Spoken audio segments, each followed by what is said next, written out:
We're here to tell you. So From the ripped it out. was just a piece of no good can come from it. No one likes us. Where you're from Detroit originally? Where are you from in Detroit? Because I know there's differences in different spots out there. Well, I was born in the city of Detroit. I grew up in Grosse Pointe, which is a very richy neighborhood, and never fit in there. I tried to play all their jock sports, do all their things, exceeded and all of that, but was never happy with my surroundings of a neighborhood of kids that were just stale, boring, and preppy, you know? Right. So I reached out and, I found, obviously, since the early 70s, I was a skateboarder. Wow, skateboarders hook up with other skateboarders and encourage everybody, hey, go check this out. So I met people outside of my town and we all shared a common interest, which was skateboarding, which my little preppy community I grew up in frowned upon it, thought we were, just a bunch of fucking losers. Sure. And why'd that ever turn around? Because all the skateboarders turned into punks. John Brandon from Negative Approach went to my high school. We were the outcasts, but we were happy to be outcasts because you know what? We were original. We weren't following the herd. And we were somebody that wanted something different out of just a regular old standard suburban life. Right.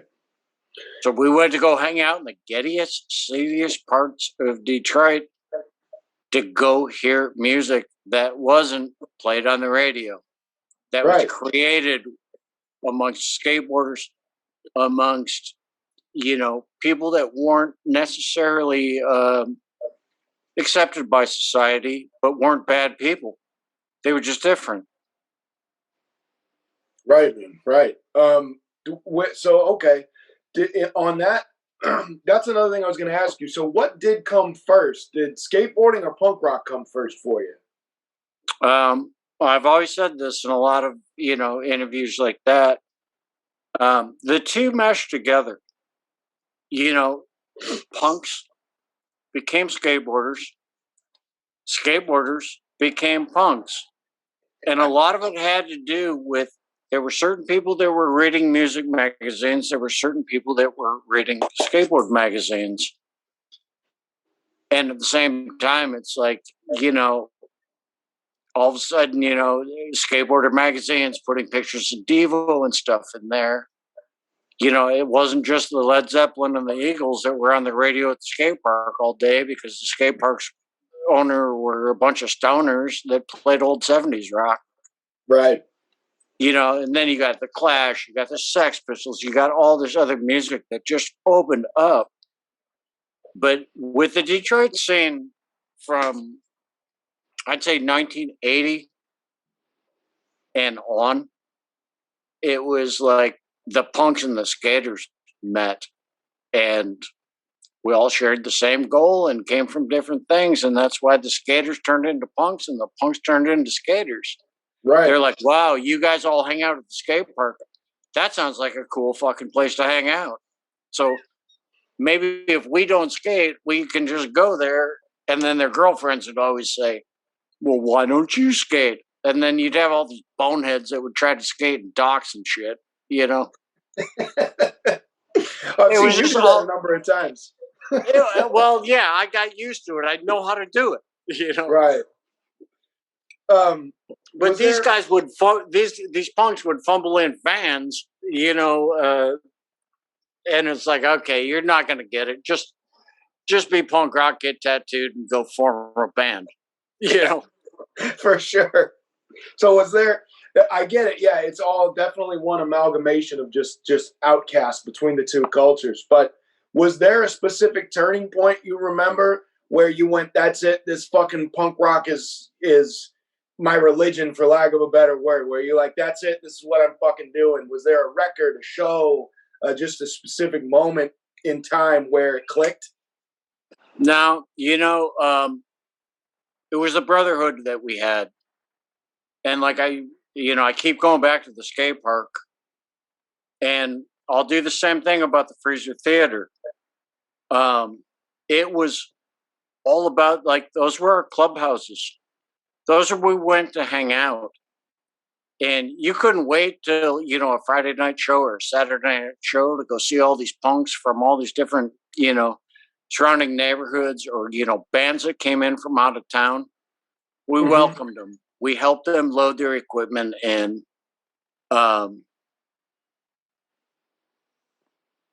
we became, at that time, you would write people letters. And as a kid in the scene, well, when I got, letters back from, like, John Stab, from, like, GI and all these other bands, we were pen pals, and back then it's like there were not only skateboard magazine or zines, but there were punk rock zines. And it's like, hey, send me your zine, I'll send you mine. Right, yeah. And that was what kept us up on the punk scenes, in different areas. Like, we were really close to the DC area. We were real close to what was going on in Chicago, what was going on in Ohio, what was going on, like, in Toronto. Because if you look at it, all the spots really are only 5-6 hours away from Detroit. We kept it really Midwest. We kept it really hardcore, and we kept it not private, privilege. Right. We would die for our scene.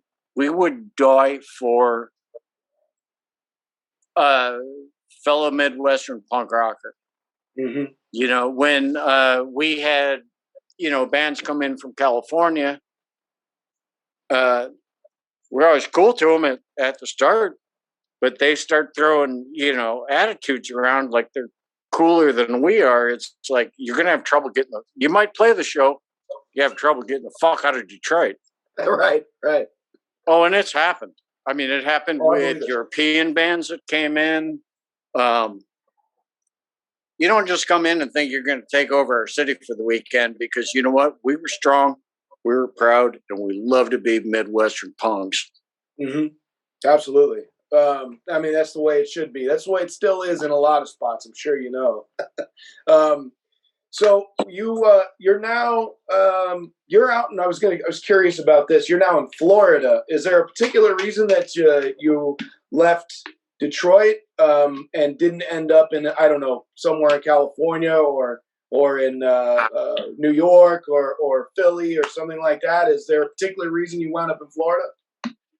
All those other places are really great to fucking visit, but I came to Florida, I mean, after my skateboard career and everything, when I first retired from skateboarding, I moved back to Detroit because I moved back home. Right. And skateboarding was dead at that time. That was 1992. We were all getting older, and everybody wanted to see street skateboarders. They didn't want to see fucking vert and pool guys. We were already old. I moved back to Michigan. I lived there 25 years after that, and did nothing but try to teach skate camps, educate the youth, get really involved in, public skate park development. I did a lot of things to forward skateboarding in Michigan. And then, I don't know, after a couple of marriages, had foreclosing on my house, I was just like, screw it, man. There ain't nothing left in Detroit. I was working all kinds of jobs, from being screen printers up there to doing construction. But, that was the time that Detroit was really drying up. You couldn't get these jobs. Yeah. I had great jobs being like stagehands. Then all of a sudden, it went to like all union work. Oh, and yeah. Like, I'm dragging at every single straw I have up here, and I can't get ahead. And I was just like, fuck it, it's time to leave. Sure. And I left. I went to Atlanta for a year. I left a house that I owned completely abandoned. And I'd come back every now and then to check on it, but didn't really have to check on it. And then at one point it was like, fuck it, let the city take it. I'm not moving back to Detroit. Nothing had turned around. Not even 2 years after that. Oh, Detroit started turning around. But at that point, I was already living in Florida with, now my current wife, which we met on Instagram, but I had met her 30 years ago at an SNFU show. Heavy. She stayed in contact. We did not have contact, but through Instagram, we got back in contact. And now I'm living with her down here. It's been 6 years. I'm the father to her 2 kids, is like the best goddamn stepdad. Tremendous. I got teenagers now, and my son says to me today, Dad, man, you got dental floss? I got to sew some more patches on my jacket. He's a little fucking punk rocker. I love it. As soon as you said dental floss, I'm like, I fucking know where this is going. That's great, man. Oh, yeah. It's like, sorry I didn't get you the mint flavored dental floss. So you know what? They'll never use it in their teeth, but they'll use it on their fucking jacket. yeah, I mean, I was that way as a kid for sure. So the Detroit scene, I'm still not as far as in the 80s. There's a few things that weren't clarified. That movie, what was it, Dope Hookers and Pavement, was great. But there were some things that seemed a little left alone. What was the life? They talked about the lifespan being very short, which I was kind of surprised at. I didn't, and they also didn't clarify exactly how long it was. What was the lifespan like of that particular punk rock scene, that moment in Detroit? Okay, well, it's called the Cast Corridor, which is considered Dope Hookers and Pavement, where we had, the Freezer Theater, we had the Clubhouse, which was Negative Approach's rehearsal area, which actually turned into a club that during Another State of Mind, Social Distortion, Youth Brigade, and all the guys played there. Yeah. That had a capacity of about 100 people. That's 100 people packed like sardines. Yeah. We had, a place called Cobb's Corner that, like, the thing is, when the Freezer opened, they didn't know how many people they could actually get to come down. The shows grew, and it grew so rapidly and so fast. We grew out of our places. Well, you start getting people in the mix that necessarily shouldn't have been involved there. So then you started controversy. Then you got the cops involved in it. Even though it was the worst ghetto, the worst shitty place in town, you started getting cops involved. I mean, none of these places were run by license. Sure. They didn't even have phones. You had a door and a light bulb and a stage and electricity. You didn't have plumbing. There were no bathrooms. First up, code violation. Not like anything else that was in there that wasn't a violation. I mean, it was fucking punk rock. And the thing is, it became such a hit so quick, these places got overcrowded. And then you got other issues, people trying to rob people, and it moved from place to place, almost like a secret society. Until like the City Club opened up in Detroit, when we started having big shows like, Black Flag and, Black Flag had played at a lot of small clubs in Detroit, but when we'd have, quote, a national act, when the City Club opened, it allowed like 1,200 people in there, which even blew up the scene that much more. So you could never run these small clubs again. You couldn't even have these small clubs like kind of, a Tuesday night or a Thursday night because they'd be filled. That's when we started grabbing a lot more national acts that came through. Mm-hmm. You'd get Anti-Nowhere League, you'd get UK Subs. UK Subs and Anti-Nowhere League played at the City Club in 1981, but we were still having the Freezer at that time. But Right. it's because these bands came through town because of what we built at the Freezer. They're like, well, obviously we can't have the show there. Right. It's got to be at a paper venue, and we packed that. So what we did, everybody passed out flyers at the time. Everybody gave out flyers, let people know about, our Freezer Theater and all our, other clubs. And you'd have 400 people waiting to get into a club that could seriously hold, 100, 125 if you packed them in and they were thin. Right. So that's where that scene started to grow. And the reason it died out short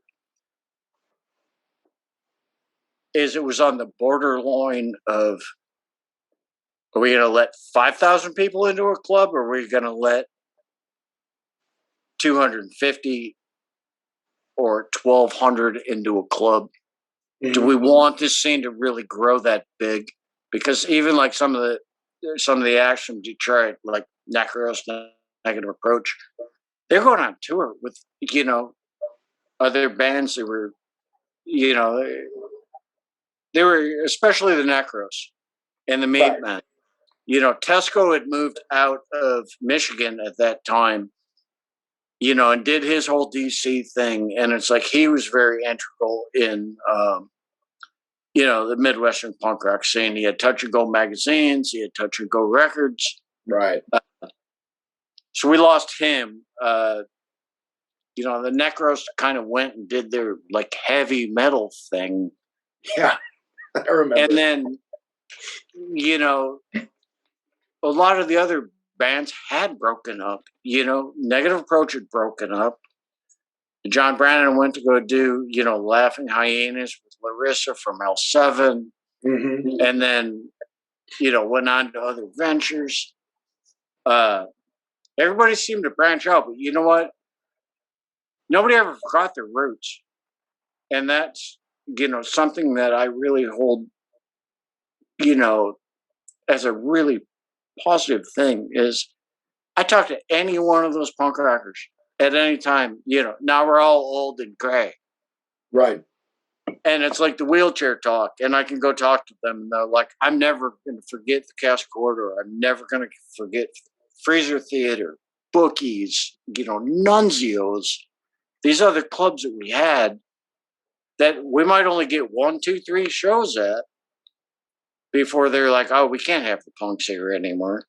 Sure, yeah. Nunzios back in like 1980, they were running punk shows. And when they were a Dead Country and Western bar, they ran these shows. They're like, we're going to put the fucking Mechanical Bull back in, and we're going to have country shows, and fuck you, punks. Sure. Wherever the money's at, right? But when they replaced the fucking slam dancing floor with a fucking Mechanical Bull, I'm like, son of a bitch. Yeah, it's a bitch, man. First club that my band ever played in became a cowboy bar a couple years after, and they put a fucking Mechanical Bull in right where people were slamming before it. Yeah, I feel that deeply. So now punk rock would have been great if they would have left the Mechanical Bull in there, because you could have slam danced and got fucking steered. There you go. I'm not mad at that. That would have been hardcore slam dancing. Dance around the bull, motherfucker. There you go. So another thing that I was surprised about, everyone talked that shit on, saying, hey, if they come around, we're fucking them up. That's how punk rock was a violent culture, still is in some spots. That's fine. What I'm saying is, it seemed a lot of guys, I think Brandon was one of them in that documentary, were talking about how it wasn't as violent as people might think. I was a little surprised at Is that true? Was it like, I mean, I guess maybe there wasn't as much infighting, but there had to be people coming around the Freezer Theater that were fucking with people that weren't not just the cops, that were fucking with people standing out front with funny haircuts and safety pins through everything, right? Well, I'll tell you one thing. In the neighborhood at the time when, obviously Detroit wasn't doing so good. Right. Yeah, you'd have your panhandlers, you'd have the other people, but we really didn't have that much opposition Okay. because of the presence we drew around there. Safety in numbers. But Absolutely. in Detroit, when it came, shit. I can still hear you. Okay. There you go. All right. Yeah, my battery's about to die. Let me plug this in while we're talking. Take your time. The cool thing about Detroit, it was the unity. Skins got along with the punks. Punks got along with the new waivers. It was a situation where we didn't have, at least at that time, when like the Freezer Theater started, we didn't have a huge skinhead scene. And because everybody knew each other and everybody kind of grew up around each other, we didn't have that kind of tension. It was more like the people that are against anybody that looks different. They had issues with us. We didn't have issues with them until they became aggressive. And a lot of that happened down on, the Cass Corridor. They didn't know what to think of us. All of a sudden, all these punks invade this poverty-stricken neighborhood. But we're supporting the local stores. We're supporting the burger thing across the street. Right. We're there, dropping, beer cans and soda cans that are worth 10 cents a piece. They loved it when we had shows because they were making a fortune with the returnables. And yeah, there were people, from the neighborhood down there. They were like, wow, hey, there's a punk show going on. Let's watch the corners because, we're going to make a bunch of money off them afterwards. Sure. So we kind of had our own little, neighborhood posse of people that even looked out for us. They were also the ones that would come in and signal going, hey, the cops are here. They're going to shut you fucking down. Okay. Lookouts. That's good. For running illegal shows. And there would never be anybody that would, walk up, somebody asked, hey, who owns this club?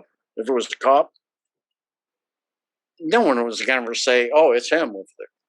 Everybody's like, oh, we don't know. We just come here. We paid our $3 and we just saw a fucking minor threat. Fucking who cares? What do you think is one of the more, if I don't expect you to narrow it down to one, but what's some of the more memorable shows that you've seen out there? Not necessarily at the Freezer Theater specifically, but just in Detroit, in that general neck of the woods, somewhere on the corridor. I would say probably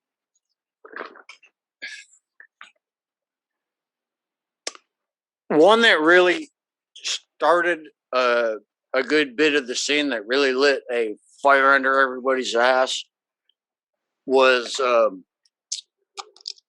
UK Subs and Anti-Nowhere League. Sure. That was 1981. I mean, we had Bookies, which was a club. It was on the west side of Detroit. Black Flag played there with Dez, which was the first time they played in Detroit. And that show was fucking rad. I think I was 14. Boogies was a gay club, but it was one of those ones that you could get on a Tuesday night because nothing was happening. Sure. Black Flag, like in between cities, or just, I'm sure they played and they probably got $300 for playing that show that night. But it was just a rad ass show because it was so raw and for real. Yeah. You don't have a sound man. You got 4 people in a fucking van, and you're lucky if you got a PA, expecting the club to have a PA. Or you're just playing, right out of your amps. Yeah. That was Black Flag, the Necros, and the Meat Man. That's a great lineup, man. Yeah, and once again, that show was like $3, but Boogie's was an 18 and over club, so yeah, I had to sneak in the back. Sure. Yeah. I've been to plenty of those myself. Now in 1981, one of the shows that really triggered everything was when Minor Threat came and they played in Windsor, Ontario, which is right across the border from Detroit. They played a place called the Coronation Tavern. Right. That introduced Detroit to the DC scene. And that started the controversy before Detroit and DC. But it also encouraged all these people from Detroit to fucking start bands. Mm-hmm. Not to compare themselves with DC, but to be like, wow, if they can do it, we can do it. Let's do this. Let's create a scene like DC has. Right on. Did you ever play in any bands at all, or? Played in one band for one show, and I wasn't very good, and I played at the Freezer. I'm dying to know what the name of that band was. Harold. It was just called Harold? Yep, they kicked me out after the first show because, you know what? I'm a skateboarder. I'm not musically inclined. I don't think most frontmen in punk rock bands back then were either. Well, I know, but then I still never got it. And I wanted to pursue skateboarding. I didn't want to pursue punk rock. I like to enjoy punk rock. I'm with you. I got you. No, I am probably the shittiest bass player in the world, so don't let anybody tell you. If I do try to sing for bands, I've done like guest cameo appearances for bands. I do in Japan every year, or every time I go over there. And we do just, Black Flag covers. Okay. And I can't even stay in time. You know all the words, all the songs. And you can't like we always do Wasted, and I'm like, wow. I did that in 13 seconds, and they're like, oh, that song's 32 seconds. I'm like, all right, I fucked that up. I'm like, you can't understand what I'm talking about. I'm singing in American. Yeah, fuck it, do it twice. I did last time I was in fucking Nagoya. I love it. What do you think about newer, the term hardcore is a little different, you know what I mean, nowadays. If someone tells me, oh yeah, my favorite hardcore band is the Dead Kennedys, I respect that term being used for that. I agree with that. A lot of people will just say that's an out and out punk rock band, and I don't like to really get into the semantics of that bullshit because I don't really care. But what do you think about the newer, heavier hardcore stuff? Like the one that comes to mind, and one of my favorite bands ever, is Cold as Life from Detroit. What do you think about bands like this? Is that stuff that gets you going, or are you are you more into the straight ahead 45-second punk rock shit? Now, you know what? I like to listen to all kinds of different bands. I just have a tendency to listen to what I like, and I don't really venture into like what's new these days. Mm-hmm. And even when I say these days, like the last 25 years. I'm sorry, I lost you. I lost you a little bit. You said these days.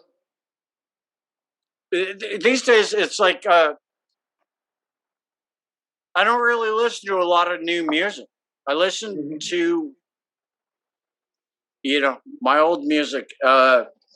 I hear about band names all the time. If I happen to like run into them and see them, like I couldn't tell you like the most popular hardcore band in Detroit right now, even though I'm from there. Right. I just have a tendency to listen to what I like. My kid just turned 16 right now. Like I said, he's a little punk rocker. Mm-hmm. You know, he wants to see the music I grew up on and doesn't really care about anything after, say, like 90. Sure. Because he loves that old stuff. He's like, this is where punk rock was invented. This is the stuff, Yeah. I also call it, warp tour punk bands. Yeah. You got your Pennywises, you got all them that have all the merchandise, that have all the other things. Fucking punk rock is screen printing out of the back of your van and selling wet T-shirts to fans. Yeah. I'm with you. Hey, take it home. Don't let the sides touch, and Throw it in the dryer.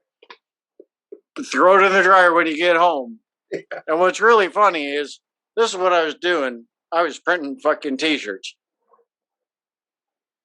Yeah, still doing it. Still doing it, and like I said, I got an order going to Japan. It's like I still keep it punk. You know what? I could have outsourced this to a print shop, but it's not legit. Yeah. Still pulling screens like I did when I was fucking ripping off Minor Threat, selling shirts for $5 at punk rock shows. Well, shit. Speaking of punk rock shit, you want to trade shirts? We can always trade shirts. I'll send you one of mine with the logo. It looks like this. It says "No one likes us" above it. Oh, I love that. Are you a large? Yeah, I'm a medium or large. Cool. I'll get to your address from you in a bit. I'll send you a shirt and some stickers and shit.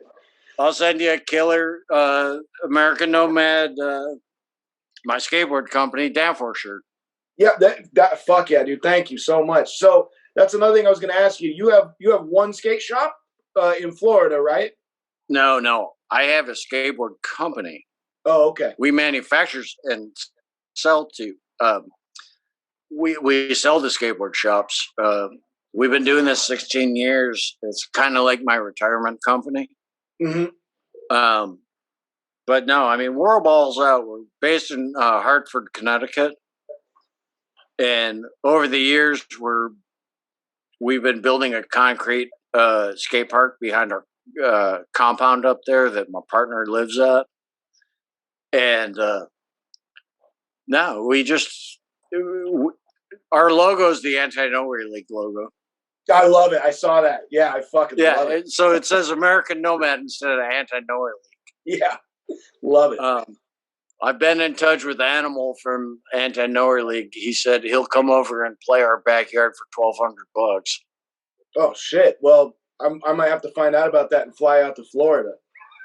Well, we do this in Connecticut. We do it the second week of September every year. Okay. We have all these skate bands play all the time, and our buddy who used to be at a band called the Sad Plants, which is a skate punk rock band. He's now the new guitar player for Murphy's Law. Oh, tremendous. Great band. He's one of us. He's one of our brothers, Yeah, I love that shit. Real ones aren't as hard to come by as some people think, but you do have to know how to look for them. I invite Mike Judge to come up to Connecticut every year, and he's always got some lame ass excuse. And I'm like, dude, I went to your house on fucking Super Bowl to watch the fucking halftime show, and you can't come to fucking Connecticut to come hang out at a barbecue. Man, oh Shevitz. Give him hell, Bill. Oh, no, I always do. It's like Judge ain't gonna back down to nobody, but the guy's 300 pounds bigger than I am, and he didn't back down to me. He's like, "Oh, I'm sorry, Bill. I won't be able to attend this year." It's like, when was Judge gonna be polite to me on the phone? Right.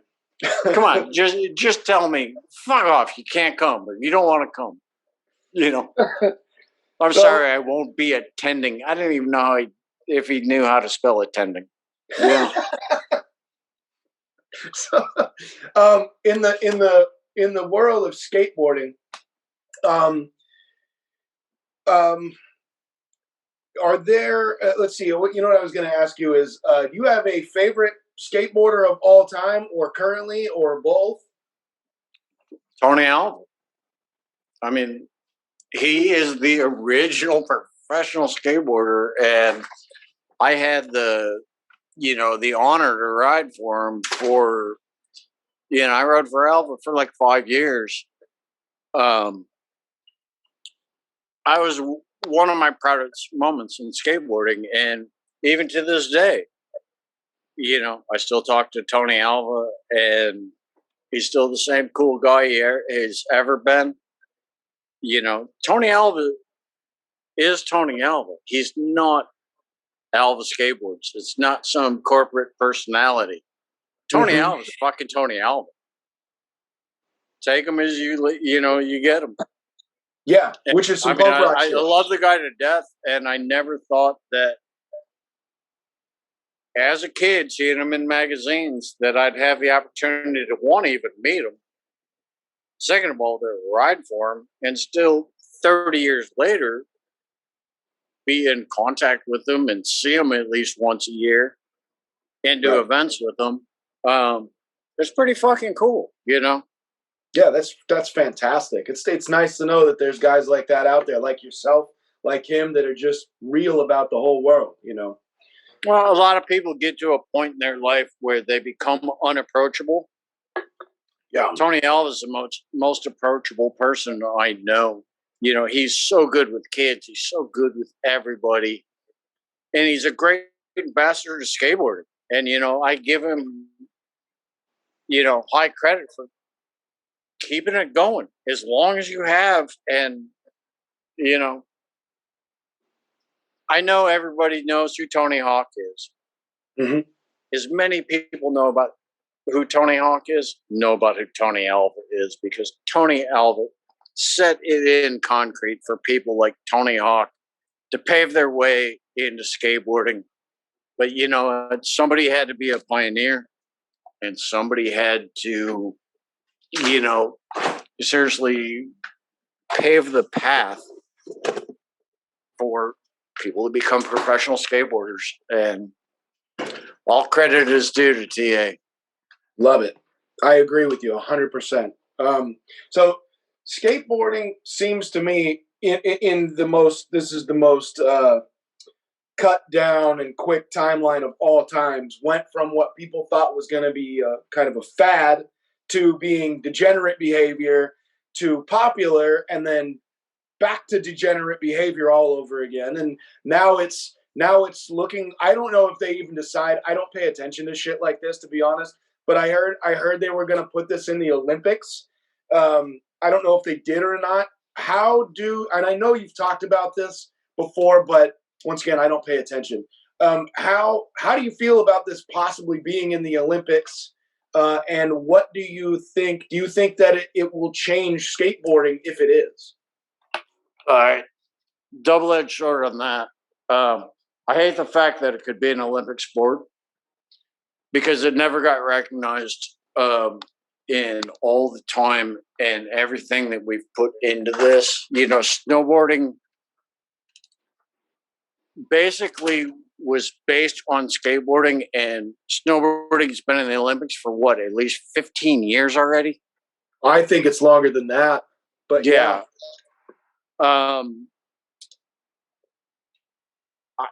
I don't want to see skateboarding in the Olympics because we tried so hard to keep skateboarding out of a mainstream thing because it was so very individual and unique to everybody, with everybody's lifestyles, with everybody's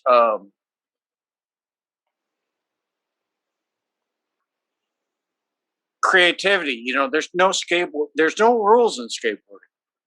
Right. And on the other end, okay, you want to see skateboarding in the Olympics, you're going to see a lot of people doing kick turns because you know what? They're going to drug test the athletes. Mm-hmm. So you're going to see a lot of lame shit. Yeah, for sure. Yeah, I mean, I remember when the X Games started, and it's maybe the most boring shit I've ever seen. I don't know what it was. I just wasn't into it. And that was when I was skateboarding every single day, you know. And I call it choreographed. Okay. Skateboard, especially street skateboarding, turned into fucking figure skating. Fuck, that's a great way to put it. That's a fucking fantastic way to put it. Fucking Ryan Sheckler is Dorothy fucking Hamill. Go spin. So, did you ever in your wildest dreams think that skateboarding would get to where it's at with the popularity it once had, and now possibly, you know, being on the docket for being a quote unquote Olympic sport? That's why I do what I do now. Yeah. I don't have to listen to anybody. I don't have to listen to a company that I ride for because I own it. Right. I set my own rules. I print what I want. I fucking rip off every fucking national company's fucking logo printed on a fucking skateboard and wait for the cease and desist. I don't give a fuck about it. You know, I have my crew of people that support me and follow me, that buy my decks. I don't even have stock enough to sell, you know, because we're a small company. We're not ordering 5,000 boards at a time. We're ordering 50, 100, 150 at a time. You just saw I'm printing fucking shirts in my own garage. Yeah. I keep it DIY, you know, because I don't want to ever have to answer to anybody about control of stuff. I take control of stuff. Now, if that ain't fucking punk rock and create your own fucking destiny, I'm not looking to be a fucking millionaire off this. I don't want to be. I'm happy being $100 guy, you know? Yeah, that's the most punk rock shit I ever heard of. I can't, you know, there's no disputing that whatsoever. Yeah. I always say more money, more problems. Yeah, of course. Let me feed my kids. Let me feed my cat, my dog. Let me take care of my 2020 or not 2020, 2000 Toyota. Right. I'm still driving that motherfucker. That's all You right. know? It goes, right? Fuck, you know, it's like I'm not one out there buying Benzes and, you know, Lamborghinis and shit. I'm not a fucking Bam Margera that's going to buy it and then fucking crash it. Right. You know, I'm very practical, and I think that goes back to, you know, even Detroit punk rock. It wasn't about, you know, it wasn't about having money. It wasn't about having success. It was about feeling like you were a part of something and feeling like what you were doing was making an effect on, wasn't even society. It was just having effect on other people that had the same kind of views and ideas that we had, which is being individuals, you know? So, you know, people became artists, people became, you know, club owners. They're like, wow, we're going to use this model of this club. We're going to do a club they never thought about doing. Right. It was about encouragement. And encouragement and creativity. That was the Detroit scene. I would say independence too is another word, because skateboarding specifically, punk rock too, but skateboarding is the only sport I know of that promotes independence. It's not a team sport. You can do it on your own. You can do it with a crew. Punk rock goes along with the energy. I feel, you know what I'm saying? I feel like that's definitely apparent in that documentary, in the music that I still listen to from back then. Yeah, man. Detroit, we talked about this on the phone, you and me. Detroit doesn't get the credit that it deserves, or at least not very much, because maybe it's just because of the city that it's in. We talked about this. I feel this way about Portland too.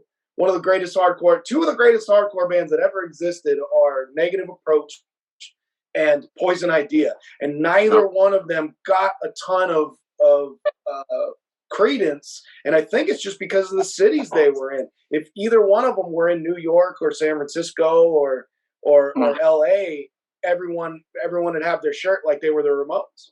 Well, like even when Negative Approach went and played in Detroit, they were out there with the Misfits, and I mean, this was the 80s.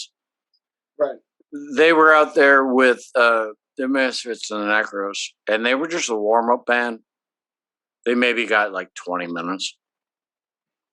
But now it's like, Negative Approach in New York, it's like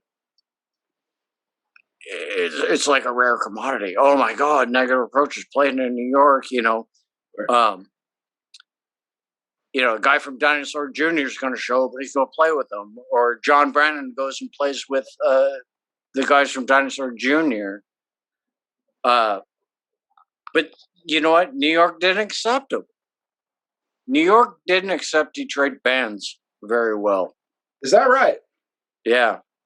At least not during the early 80s. Because there were times that Detroit bands, Negative Approach 1, threatened to get jumped several times. And it was just like, fuck, they were all kids, Yeah. And it didn't matter who you were around. It was a different city. And this is a weird thing to say, they might have felt comfortable in Detroit, but not necessarily in New York City. Sure. Especially where, the clubs were located at the time in New York City. It wasn't a friendly place. We might have controlled the cash corridor in Detroit. We can't go fucking play in the Bowery in New York and expect to walk down the street and not get fucking jacked. Sure. Yeah, man, that was rough. Those were two of the rougher cities in the 80s for sure, just by statistics alone. And then Boston got really rough, like with the whole SSD crew. Yeah. Boston became one of the fucking roughest towns. You didn't hear a whole lot out of DC about the scene being rough. You heard more about that, like from the cops against the punks. But now Boston, it was fucking punks against punks. Like right after This Is Boston, Not LA, that record came out. Yeah. And then there was that whole SSD following. Mm-hmm. Boston was fucking not a joke. It was fucking serious. Yeah. Oh, it's a heavy town. It's definitely got that rep. And I know it was rough back then. I know I got plenty of friends from back then and that time that were back there during that time. And it's no joke, man. Like all the Gangrene followers, Yeah. They were just a bunch of skaters, Skate to Hell is one of the greatest songs ever. So speaking of that type of thing, were there any crews in Detroit? Like we have tons of them in LA, and I feel like LA is the one that really added gang culture into this particular scene. But New York, I know, had some. Was Detroit big on having crews? Or it seemed like you guys were all just kind of one group. There was no need for a flag, right? You nailed that right there on the head. We were united. Skins got along with, and I mean, that was even something. It's like where guys that attended some of the very first punk shows and then turned into skinheads later, they weren't trying to fight anybody that wasn't, an anti-skin. Yeah. It was a unity. Now later on, I know stuff got pretty hardcore racial. Yeah.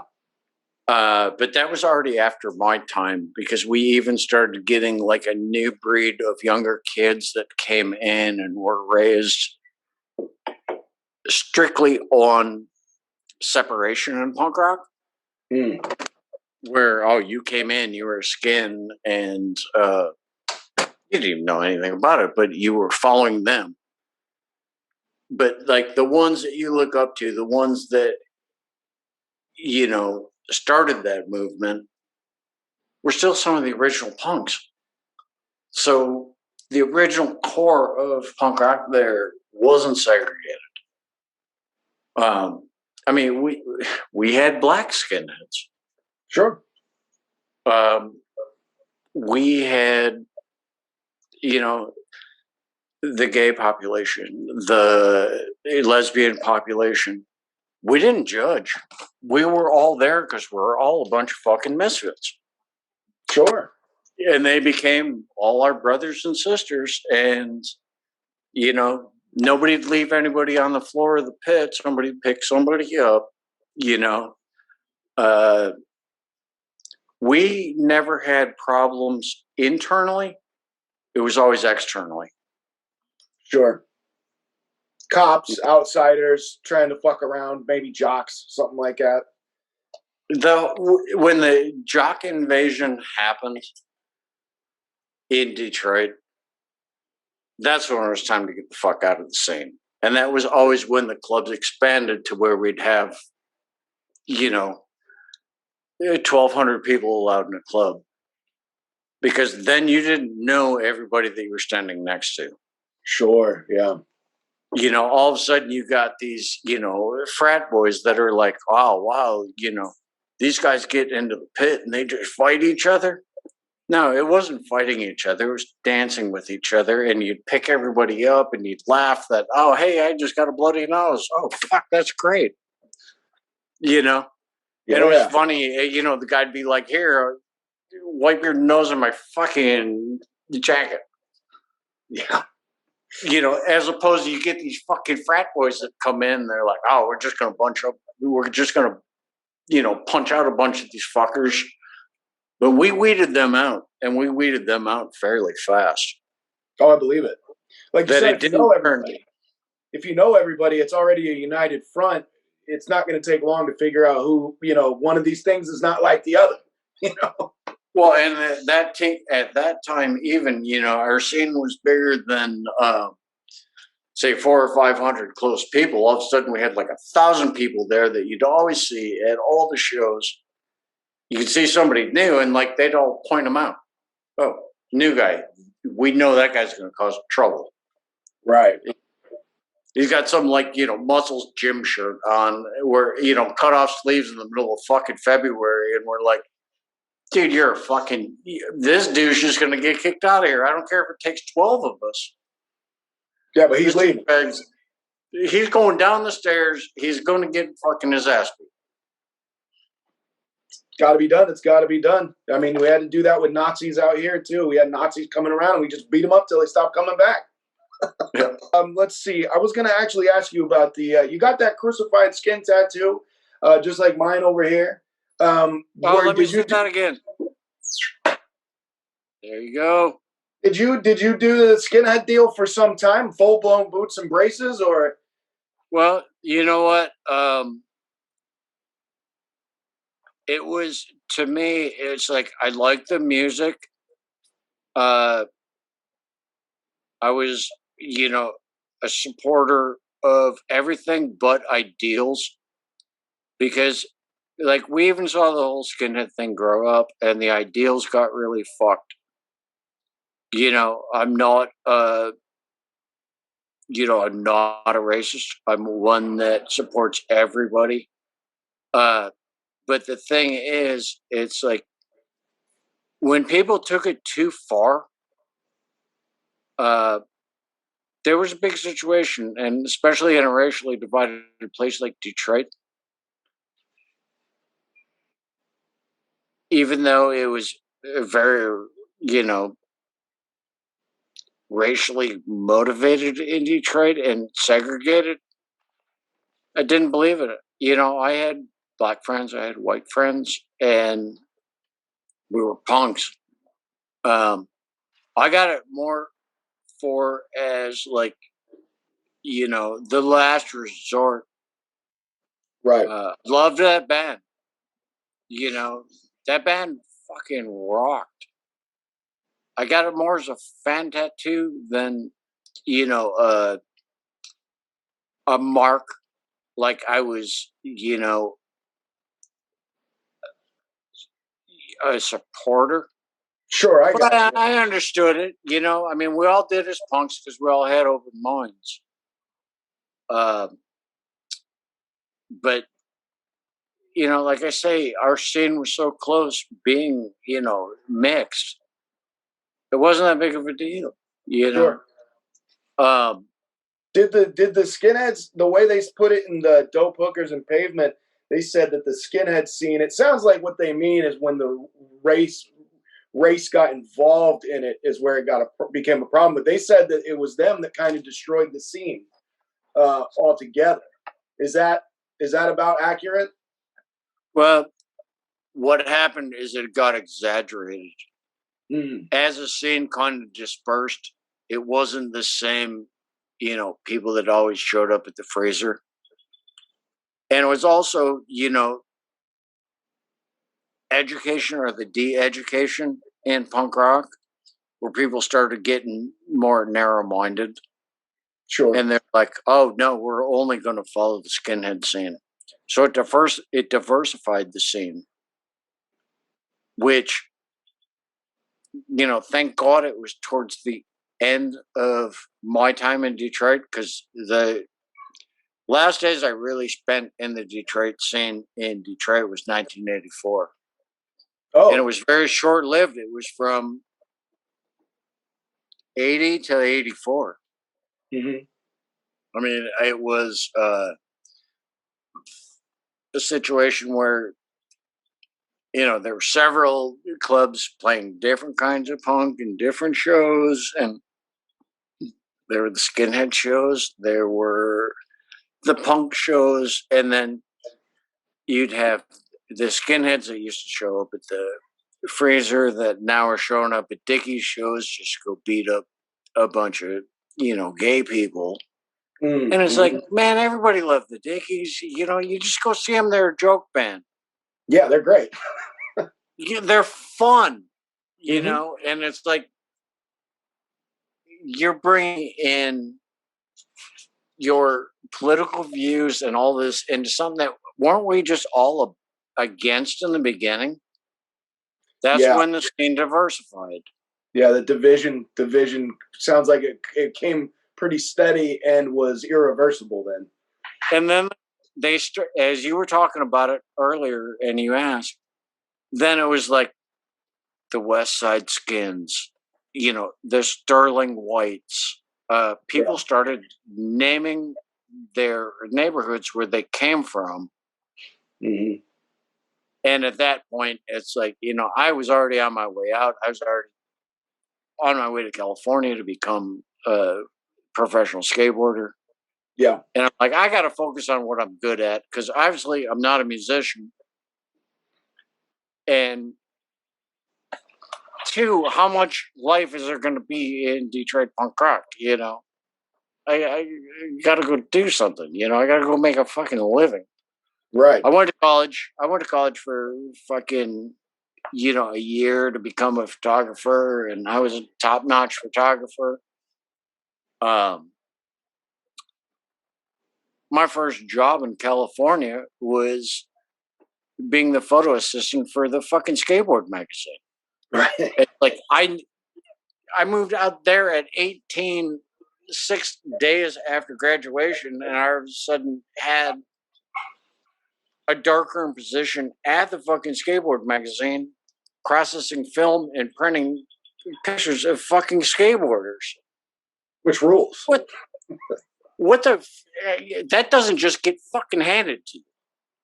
Sure. And then being around the skateboard industry 100% at that time furthered my career. All I did was want to skate, skate more, prove myself, and within a year of being in California, I turned pro. Right. And then next thing you know, I wasn't on that side of the darkroom. Their new darkroom assistant was developing pictures of fucking me. Right. Straight up punk rock. How more punk does that get? You go into California and you're like, yeah, I'm here. Give me a job. This is what I'm gonna do. I love it. Not everybody gets that kid. Not everybody gets that chance at fucking 18. Well, yeah, I mean, you had the drive to pursue it and do the damn thing. So thankfully you did. And you've become a guy that me and my older brother, Ian, look up to quite a bit on that level in punk rock and skateboarding, all that. Speaking of my fucking older brother, this motherfucker keeps busting my balls about being Mongo footed. Can you do me a favor and set him straight and tell him to shut the fuck up? Yeah, hey, you know what? It doesn't matter how you push as long as you fucking push a skateboard. Fuck. I put Mongo on the fucking map and I'm fucking proud of it. If you don't like it, then fucking buy a set of rollerblades, faggot. Yes. Oh, I couldn't have asked for better. No disrespect. I am personally calling somebody out. So I know it. It's all good, brother. So another thing, somebody brought this to my attention. I wasn't aware of this until I asked a few of my close people, like, hey, I'm talking to Bill soon. You guys got any burning questions for the man? And somebody brought up that you had heat with Mike Vallely somehow. Is that real or exaggerated? I'm not the type of person to try and create heat or do some bullshit, gossip shit. But I'm just curious if you got if there's any heat with Mike V at all. No, I got no problems with Mike. I never have. We were teammates back on Life's Beach back in the 80s. Right. I went on tour with him in 2010. I spent 6 weeks with him on the tour bus. I've known him forever. I've gone to see his bands. I took my kid to his first punk rock show, which was a year ago, January, here in Orlando. And it was the first time my kid got in the pit and he got to meet Mike V. And I'm like, okay, Mike V is not the original singer for Black Flag, but he's my friend. He got to go backstage and meet all them. I mean, right. Oh, man. Now, Mike V, in my mind, that guy is one solid motherfucker. Oh, he's another guy I look up to. He's been one of my favorites since I was a kid. I mean, you and him and then you got Jeff Grosso. You got a few people that are punk rock, real solid punk rock motherfuckers in this thing, and that's what I gravitated towards. Well, one thing I got to say about Mike though too is I can really appreciate somebody that can reinvent themselves in so many different ways. And he's done it several times over. You know what? Is he a boxer today? Is he a hockey player tomorrow? Is he a skateboard manufacturer? Is he running a TV show? Everything has always been about his experiences in life. Is he an author? Is he a singer? I don't know anybody that's spread themselves so thin just to tell their own story and be a true person. I can't ever say a bad word about him because you know what? His first love is skateboarding, and his second love is his family. I know and his wife and his kids probably won't like to hear that, but his first love is skateboarding, and his second responsibility is his family. Mm-hmm. And to me, 35 years after meeting him, I got to respect somebody like that. I'm glad to hear that. Like I said, I didn't want to create heat or gossip, but somebody brought this up, and I wanted to set the record straight because, if somebody's thinking that, I don't know where they got it. Probably a misconstrued quote from some other interview, but that's good to hear. I'm very glad to hear that. Honestly, he should start a band called Integrity. And that would be his, devotion to life is just integrity of being someone that is so creative and can do whatever he puts his mind to. Mhm. That's Mike V right there. That's the dictionary of Mike V in the dictionary right there. Right. Integrity. I got you. Great band, by the way. Started in '88. Okay, whatever. I'm old. I forget all these bands, but It's all good. I'm just playing. So spell it. He could spell it differently. there you go. Yeah, for sure. I just got a few more. The last thing I was going to ask you about another person was, once again, I don't want to start any issues, but I'm curious what you think about people like Dwayne Peters and his weird way he's gone with his politics and punk rock involved in that. There's a lot of people that say being conservative is the new punk rock, and I don't see how it could be further from that. I'm just wondering what you think about people like, even fucking Johnny Rotten did some weird thing, but it seemed like that was like he was doing some goofy art piece with it. I don't know. It's bizarre, and I don't quite follow. I'm just wondering what you think about all that nonsense. Every punk rocker and every old skateboarder thinks they're a motherfucking artist. You could shit on a shingle and sell it for fucking, $50,000 like fucking somebody like Steve Olsen will do. But no, when it comes to Dwayne, here's one unique motherfucker. And Dwayne was also on that last Mike V tour that I did. Okay. So, I lived with that stinky motherfucker on the bus for 6 weeks, but I've known Dwayne for years. I got a whole nother episode we could do if you just want to talk about Dwayne. Well, I'm super into that. Let's do round 2 sometime in the near future. Dwayne Peters is 100% fucking skateboarder. 100% punk rocker. Yep. He was another one that I always looked up to and was one that, might not be my role model. But, at the same time, I shouldn't be everybody else's role model either. But, I've never really seen the guy ever do harm to anybody else except himself. He loves skateboarding. He loves fucking punk rock. He loves people, and he loves to associate with people when it's Dwayne's time. The tour bus, like when the demos and stuff would be over, he had his headphones in and he was talking on his smartphone, which I couldn't even believe Dwayne knew how to use a smartphone. He'd shun people off. Mike V never left a demo until he signed every kid's autograph.